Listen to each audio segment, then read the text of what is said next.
Human trafficking, sexual assault, paedophilia, murder, ये सब शायद दुनिया के सबसे वर्स्ट क्राइम्स हैं। और आज मैं जिस केस की बात करने वाला हूँ, आज मैं जिस आदमी की बात करने वाला हूँ, वो इन सारे क्राइम्स के लिए गिल्टी है। अगर आप गूगल पर जापानीज ट्विटर किलर टाइप करोगे तो आपको ताकाहिरो के हॉरिबल क्राइम्स के बारे में पता चलेगा। इस आदमी के मोटिव्स को आज तक कोई नहीं जान पाया। इसने 9 लोगों का मर्डर किया और उनका मर्डर करने के बाद इसने उनकी बॉडी को छोटे छोटे टुकड़ों में काटा और अपने ही अपार्टमेंट में रख दिया। और सिर्फ मर्डर ही नहीं, उसने अपने विक्टिम्स को सेक्सुअली वॉयलेट भी किया, उनका रेप भी किया। और इन 9 विक्टिम्स में से कुछ स्कूल जाने वाली बच्चियां भी थी। आज की ये वीडियो ताकाहिरो के बारे में है। इसका केस इतना ज्यादा हॉरिफाइंग है, इसकी डिटेल्स इतनी ज्यादा ग्रूसम है कि शायद आप लोगों से सुनी भी ना चाहे। और अगर सुन सकते हो तो वेलकम टू रायू कोड। आज का केस है जापानीज ट्विटर सीरियल किलर के बारे में।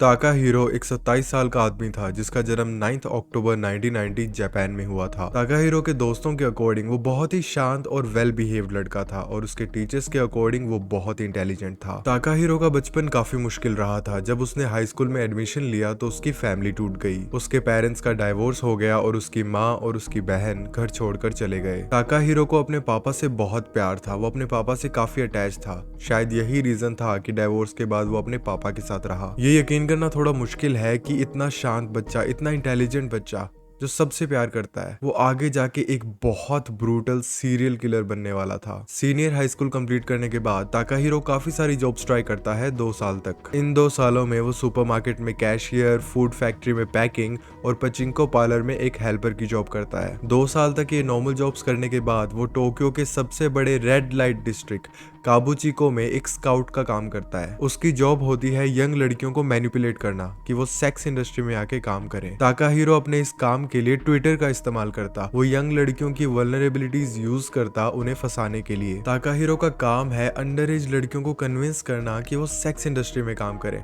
ऑब्वियसली उसका बिहेवियर काफी सस्पिशियस होता है और लोग उसके बारे में लोकल्स को वार्न भी करते हैं। एक दूसरा स्काउट जो सेम ब्रोथल्स पर स्काउट का काम करता था, वो ताकाहिरो की फोटो डालता है फेसबुक पर और उस पर कैप्शन लिखता है watch out for this guy. इतनी रेजिस्टेंस के बाद भी मासूम लड़कियां ताकाहिरो के जाल में फंस जाती है। इस टाइम पर ताकाहिरो एक लड़की को पार्लर में काम करने का ऑफर देके उसे एक ब्रोथल में भेज देता है, जहां उस लड़की को प्रेशराइज किया जाता है प्रोस्टिट्यूट बनने के लिए। उसने ऐसा कई मासूम लड़कियों के साथ किया था, बहुत जिंदगियां बर्बाद की थी, बट थैंकफुली उसे पुलिस अरेस्ट कर लेती है।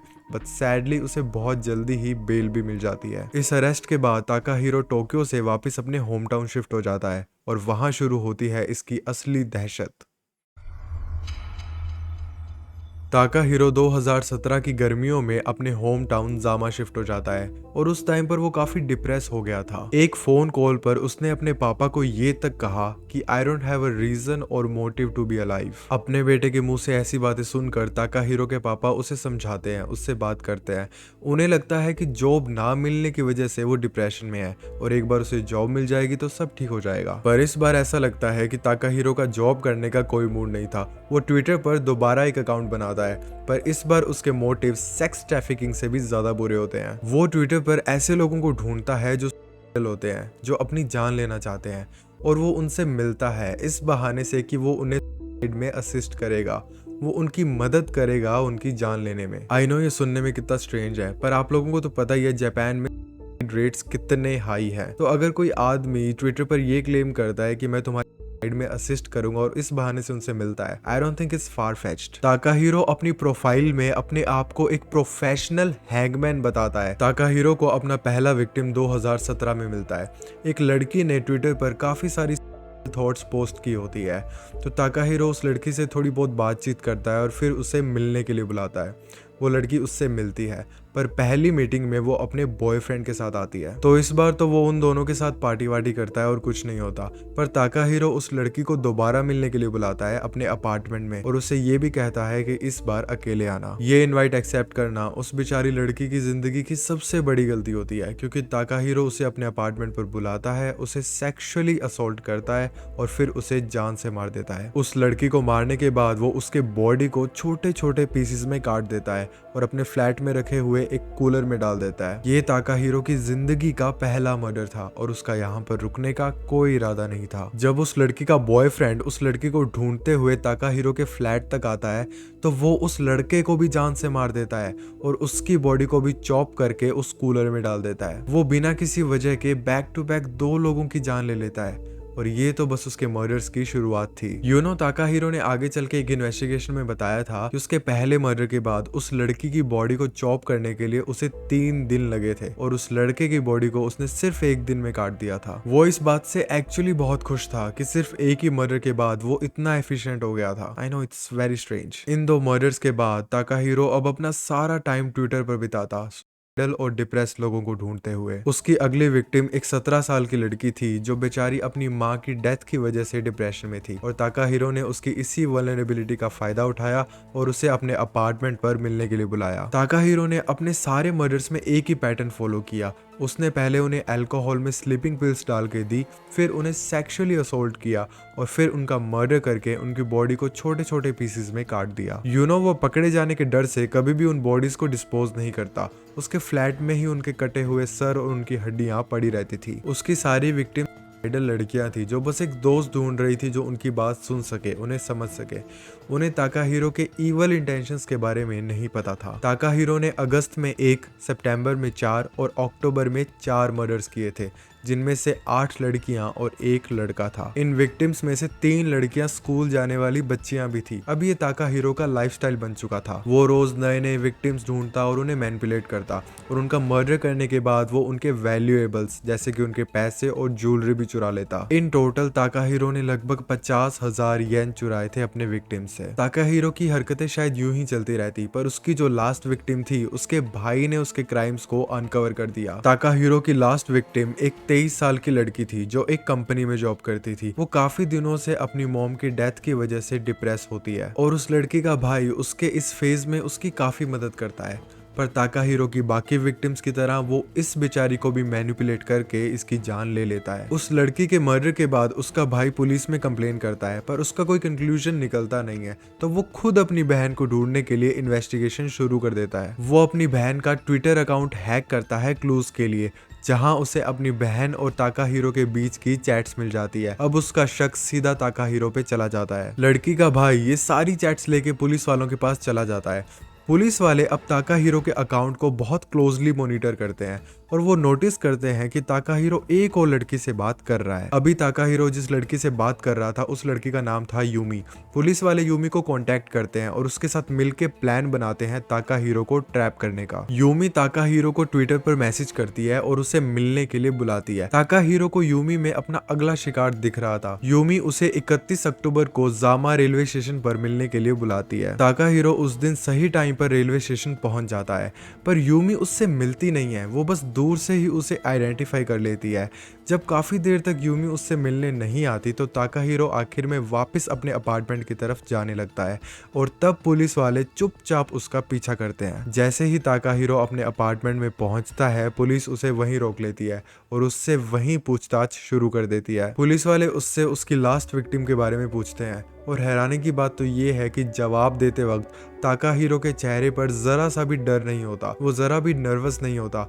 वो बहुत आराम से कामली पुलिस को बताता है कि उस लड़की का उसने मर्डर कर दिया है और उसकी बॉडी को चॉप करके उसने ऊपर अपने अपार्टमेंट में एक कूलर में रख दिया। पुलिस वालों को ताकाहिरो के अपार्टमेंट से 9 कटे हुए सर और 206 हड्डियां मिलती है और उन्हें 3 कूलर भर के ह्यूमन ऑर्गन्स और इंटेस्टाइन्स भी मिलते हैं। ताकाहिरो ने उन सब ऑर्गन्स और हड्डियों की स्मेल को कवर करने के लिए उनके ऊपर कैट लिटर रखा हुआ था। पुलिस वालों ने जब उसके नेबर से बात की तो उन्होंने कहा कि हाँ, इसके घर से फाउल स्मेल तो आती थी, पर एग्जैक्ट डिटेल्स ना पता होने की वजह से उन्होंने रिपोर्ट नहीं किया। ताकाहिरो बिना कोई रेजिस्टेंस के पुलिस के आगे सब कुछ कन्फेस कर देता है। अपने कन्फेशन में वो अपने 9 विक्टिम्स और उनके मर्डर्स की सारी डिटेल्स पुलिस वालों को देता है। वैसे तो उसके सारे मर्डर्स ही बहुत ब्रूटल थे, पर सबसे ज्यादा भयानक था एक 15 साल की लड़की का मर्डर। उस लड़की की फैमिली में डेथ की वजह से वो काफी लोनली थी, बस वो किसी को ढूंढ रही थी बातें करने के लिए और उसे मिला ताकाहिरो, जो उसे बार बार फोर्स कर रहा था मिलने के लिए। पहले तो उस लड़की ने ताकाहिरो को मना किया, पर फिर ताकाहिरो ने उसे मैसेजेस करना ही बंद कर दिया। और वो लड़की काफ़ी लोनली थी और उसे बात करने के लिए कोई चाहिए था। तो इसीलिए वो ताकाहिरो से मिलने के लिए तैयार हो गई। वो तो बस ताकाहिरो में एक दोस्त ढूंढ रही थी, उस लड़की के कोई आइडल इंटेंशंस भी नहीं थे। उसकी ऑटोप्सी रिपोर्ट में ये आया है कि उसके शरीर पर काफ़ी सारे स्ट्रगल के निशान हैं, जिससे ये पता चलता है कि सेक्सुअल असोल्ट और मर्डर के टाइम उस लड़की ने रेजिस्ट करने का पूरा ट्राई किया। इस लड़की का ये पर्टिकुलर केस बहुत ज़्यादा इंपॉर्टेंट था कोर्ट में ये प्रूव करने के लिए कि ताकाहिरो ने जो मर्डर्स किए हैं वो विक्टिम्स की कंसेंट से नहीं हुए हैं, बल्कि उल्टा वो विक्टिम्स तो मरना चाहते भी नहीं थे, पर उनकी किस्मत खराब थी कि वो ताकाहिरो जैसे सीरियल ट्विटर किलर के जाल में फंस गए। पुलिस इन्वेस्टिगेशन में उनको ताकाहिरो के अपार्टमेंट से एक्सिस, सॉ, सीजर्स, रॉप और बहुत सारे टूल्स मिलते हैं। ताकाहिरो के मर्डर्स की डिटेल्स जब नेशनल न्यूज़ पे आती है तो काफ़ी सारी लड़कियां सामने आती है। वो लड़कियां जिनसे ताकाहिरो चैट कर रहा था या चैट करता था, वो लड़कियां जिन्हें ताकाहिरो ने कन्विंस करने की कोशिश की थी अपने अपार्टमेंट पर आने के लिए, ये सारी लड़कियां ताकाहिरो की नेक्स्ट पोटेंशियल टारगेट्स थी। ये तो बस उनकी किस्मत अच्छी थी कि ताकाहिरो को पुलिस ने पकड़ लिया। अपने कन्फेशंस में ताकाहिरो को जरा सा भी रिग्रेट, जरा सा भी अफसोस नहीं था। उसने कोर्ट की स्टेटमेंट में ये कहा कि जब वो 3 महीने तक लगातार मर्डर्स पे मर्डर्स कर रहा था तो ये उसका एक लाइफस्टाइल बन चुका था, जो कि एक काफी अच्छा लाइफस्टाइल था। उसे बस इस बात का दुख था कि वो पकड़ा गया। और अब बारी आती है ताकाहिरो की कोर्ट हियरिंग की। ताकाहिरो को जापानीज कोर्ट में 9 मर्डर्स के लिए गिल्टी पाया गया और उसे सेक्सुअल असोल्ट, रॉबरी और इंटेंशन टू किल के लिए भी गिल्टी पाया गया। ताकाहिरो के लॉयर्स ने उसके डिफेंस में ये कहा कि जिन जिन लोगों का उसने मर्डर किया है वो कंसेंशुअल था, वो लोग मरना चाहते थे, पर जैसा कि मैंने पहले बताया कि उनकी बॉडीज पर स्ट्रगल के निशान थे, वो फाइट बैक कर रहे थे, वो एक्चुअली में मरना नहीं चाहते थे। उन लोगों को तो बस कोई ऐसा चाहिए था जो उनकी बातों को सुन सके, उन्हें समझ सके, पर अनफॉर्चुनेटली उनका पाला ताकाहिरो जैसे एक साइको सीरियल किलर से पड़ गया। जापान में सुसाइड एक काफी बड़ा इशू है और इस केस में ताकाहिरो ने लोगों की वल्नरेबिलिटीज का फायदा उठाया है। तो इससे जापान में सुसाइड प्रिवेंशन के लिए काफी सारे मेजर्स की डिमांड हुई। जापानीज गवर्नमेंट ने प्रिवेंशन हॉटलाइंस बनाई जो 24/7 लोगों के लिए अवेलेबल रहती है। तो कोर्ट में जजेस ने ताकाहिरो के लॉयर्स की सारी आर्गुमेंट्स को रिजेक्ट कर दिया और ताकाहिरो को डेथ सेंटेंस मिला। He was hang to death on 15 December 2021। Takahiro के सबसे ज्यादा क्लोज उसके पापा थे, जो कि इस इंसिडेंट के बाद काफी ज्यादा शॉक में थे। अब ऑब्वियसली किसी भी पेरेंट्स को पता चलेगा कि उनका बेटा एक सीरियल किलर है तो उन पर क्या बीतेगी। ताकाहिरो की मां ने एक इंटरव्यू दिया जहां पे उन्होंने बताया कि बचपन में वो काफी जेंटल, काफी शांत स्वभाव का लड़का था। ताकाहिरो के स्कूल फ्रेंड्स ने काफी इंटरेस्टिंग बातें बताई। उन्होंने बताया कि वो बचपन में अपने दोस्तों के साथ चोकिंग गेम्स खेलता था और इन्हीं चोकिंग गेम में एक बार वो बेहोश भी हो गया था। ताकाहिरो की गर्लफ्रेंड ने बताया कि वो एक बहुत ही अच्छा इंसान था। हाँ, वो कभी कभी मर्डर वर्डर वाली बातें करता था, पर उसे लगता था कि वो एक मजाक है। कुछ मीडिया रिपोर्ट्स में ये लिखा हुआ है कि ताकाहिरो ने एक्चुअली अपनी गर्लफ्रेंड को अपने सारे मर्डर्स के बारे में बताया था और उसने अपनी गर्लफ्रेंड को फोटो भी भेजी थी उस रस्सी की जिस रस्सी से वो अपने विक्टिम्स का गला दबाया करता था। पर पुलिस की इन्वेस्टिगेशन में उसकी गर्लफ्रेंड की इन्वॉल्वमेंट का कोई भी जिक्र नहीं है। उन्होंने कभी इस एंगल से इन्वेस्टिगेट किया ही नहीं और वैसे भी ताकाहिरो ने सब कुछ कन्फेस कर ही दिया था। ताकाहिरो जैसे लोग सोसाइटी में हमारे बीच ही रहते हैं, बस ज़रूरत है अर्ली साइंस को डिटेक्ट करने की। अगर उसे उस स्काउट वाले केस में बेल नहीं मिलती तो आज 9 लोग जिंदा होते। ताकाहिरो को अगर एक लाइन में डिस्क्राइब किया जाए तो his crimes were cruel and cunning, he is a cold blooded psycho killer whose presence is a threat to the society at large. He deserves nothing less than death penalty। ये statement मेरी नहीं है, ये statement ताकाहिरो के पापा की है जो अपने बेटे के बहुत क्लोज थे। सोचो एक बाप पर क्या बीती होगी जब उन्होंने अपने ही बेटे के लिए दिल पर पत्थर रख के ऐसा स्टेटमेंट दिया होगा। Thank you so much for watching the video. अगर अभी तक आपने मुझे इंस्टा पर फॉलो नहीं किया है तो RAYUKOLD इंस्टा पर जाके फॉलो कर लो, वहाँ पर नए नए अपडेट्स और रील्स मिलेंगी। और हाँ, मुझे मैसेज करो यार, कोई नई वीडियोस के आइडियाज़ हैं तो वो दो। अभी रिसेंटली 2-3 सब्सक्राइबर्स ने मुझे कुछ वीडियोस के आइडियाज़ दिए हैं विच आर रियली गुड, उन पर मैं वीडियो बनाऊंगा। तो आप भी आओ यार, मैसेज करो या फिर वैसे ही हाई बोलो, थोड़ी बातें करते हैं। एंड इस वीडियो को प्लीज़ लाइक एंड शेयर करो, नीचे कमेंट सेक्शन में अपने थॉट्स बताओ और चैनल को सब्सक्राइब करो। प्लीज़ चैनल को सब्सक्राइब करो। काफ़ी लोग आप में से जो वीडियोस देख रहे हैं रेगुलरली वो चैनल को सब्सक्राइब नहीं कर रहे हैं। आई नो ये काफ़ी क्लीशे चीज़ है, बहुत सारे यूट्यूबर्स बोलते हैं, बट मैंने देखा कि 91% कुछ लोगों ने सब्सक्राइब नहीं किया हुआ जो वीडियोस देखते हैं रेगुलरली। तो प्लीज़ प्लीज़ चैनल को सब्सक्राइब कर दो यार। एंड मैं आपसे मिलता हूँ अगली बार एक नए केस के साथ।